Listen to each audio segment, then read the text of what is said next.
All right, 21 minutes after 10 o'clock. Have you ever seen the video of somebody at a zoo and behind the glass window, there's a chimpanzee and the guy's doing a magic trick. And when he makes the card disappear, the monkey's mouth opens really wide and his eyes go really wide, and the monkey is absolutely fascinated by this magic trick, right? Oh, yeah. Well, yeah.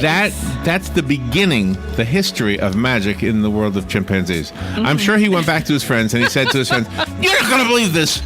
You are not, this guy, this human guy." Yeah. He made this thing disappear. Now, let me show you how he did it. And the other monkeys probably said, "Wait a minute, I see what you're doing there," right? Yeah. You know, the first magic trick was a goose, a dead goose that was resurrected. Really? That's what I heard. Oh my gosh. All right, let's see if I'm right. Jim Steinmeyer is on the phone. He wrote this amazing book. It's a #1 book right now on Amazon. It's called The Secret History of Magic, the true story of the deceptive art. Jim is a world-renowned magic designer. Holy mackerel, he's worked on Broadway, and I can't wait. He won't tell us any secrets, I'm guessing. No. Jim Steinmeyer, good morning, Jim. Hey, great to be here, Larry. Thanks. This is such a fascinating, and never before have we spoken about this topic. I love this. Oh, that's great. The book is trending right now. It's #1 with chimpanzees. Well, see, that's the kind of magic I can do. We've effectively cornered the chimpanzee market.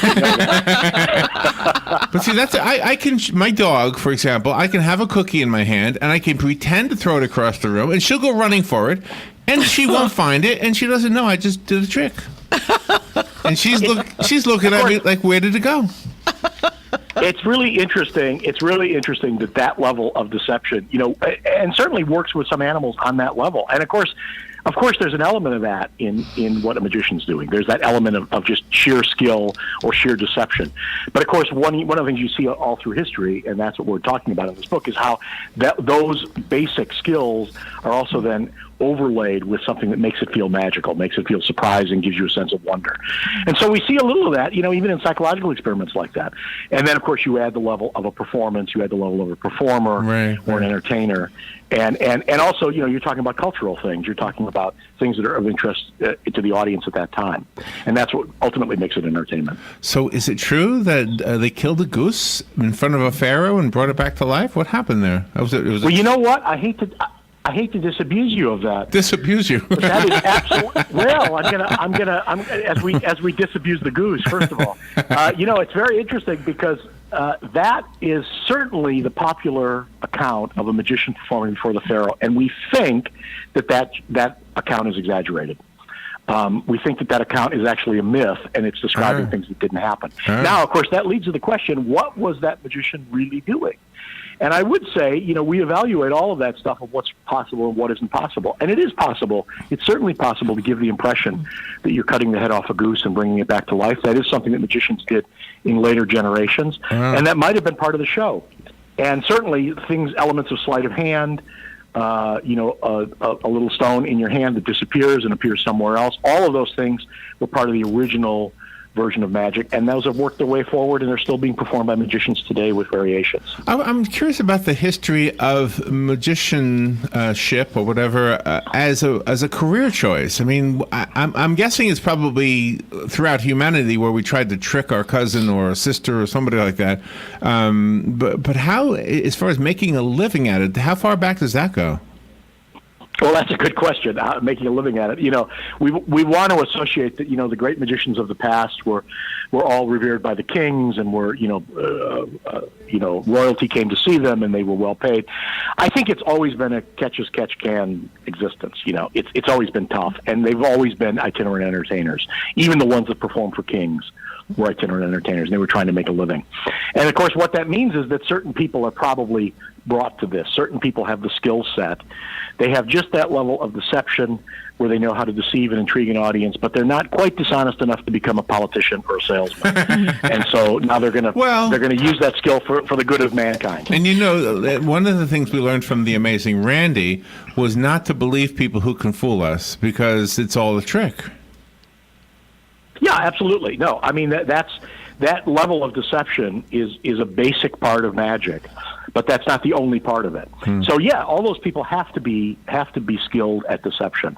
And of course, those deceptive skills we encounter every day in different settings. One of the things we end up saying in this book, what's interesting about magic is that, you watch a magician, and the magician uses deception to give you something positive, to give you an impression, to give you wonder, to give you a surprise, to give you a feeling of enlightenment about the world around you. It's telling you that there are things you don't understand about the world around you, and that sometimes that's exciting and that's even emotional. But very seldom do we really see people using deception to give us something. Usually deception is used to take something from us. And so it's an interesting thing that's happening in a magic show, which is that we're using those skills, we're using that level of deception, but we're using it in a kind of positive, entertaining, hopefully emotional in a positive way, as opposed to just stealing something from someone. But you also had illustrations of deception in architecture. Yes, I think you're talking about the Greek temples. Yeah, Yes. there were actually tricks that were built into Greek temples, mechanical illusions, so that when an altar would be lighted in a Greek temple, the doors would mysteriously open by themselves. And all of that was the early application of pneumatics, and that were built into the temple themselves and were used to deceive the people that came to the temple. Really? Now, in the back of a comic book when I was a kid, there was 69 cents. Uh-oh. Send in 69 cents and they'll send you the secret to walking through walls. Oh my gosh. I got this envelope back and it gave me instructions for building a wall that had an opening in it. It was like, oh my gosh, that's it? I'm going to crawl through an opening. I thought I was going to be able to pass through a wall. You're going to shock me that after a 69-cent investment, you didn't become a professional magician. I also was a sucker for the thing to throw your voice across the room. Right, exactly. Yeah, that didn't work. It's interesting that, magic has always been kind of sold on that level. And even, we can look back all the way, to medieval times. Magicians are selling tricks, intriguing people with tricks. Part of their spiel all the time has been to get people kind of hooked into the interest of magic and give them a little bit of education in that. And that's been part of the difficulty of the history of magic, is that magicians are educating, they're putting their secrets in print as well as they're concealing them. Were the old the king relationship with the magician, was it a tight wire? Did the magician really have to impress him, otherwise he was done? I don't think it was ever quite that drastic. I would hope it wasn't. Oh my gosh! There's an association. There's a kind of general myth that early magicians were confused with witchcraft, and so if you were a magician performing on the street, you might be picked up by authorities and jailed as a witch. But I think one of the things that we've seen in this book in researching this is that that's all exaggerated. People were pretty sophisticated in those times, and you didn't really think that someone standing on a street corner doing sleight of hand tricks was in league with the devil. That people had enough understanding to appreciate that magic was a skill, and magic was sleight of hand, and that was something you would watch and be entertained with. Jim, it's been an honor to have you on our show. Jim Steinmeyer and Peter Lamont wrote the book, The Secret History of Magic. I have a copy. Call me if you want the one I have. The rest of us have to go online to get it. It's #1 on Amazon. Thank you, Jim. Hey, thanks, Larry. Bye. We'll be right back.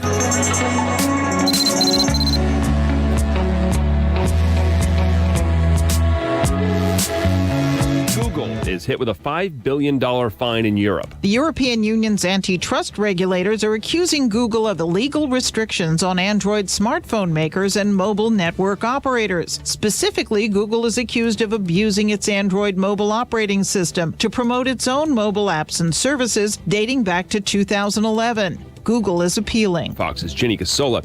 President Trump is congratulating Alabama Congresswoman Martha Roby for winning her Republican primary runoff with his endorsement. May God bless each and every one of you. May God bless the state of Alabama, and may God please continue to bless this great country.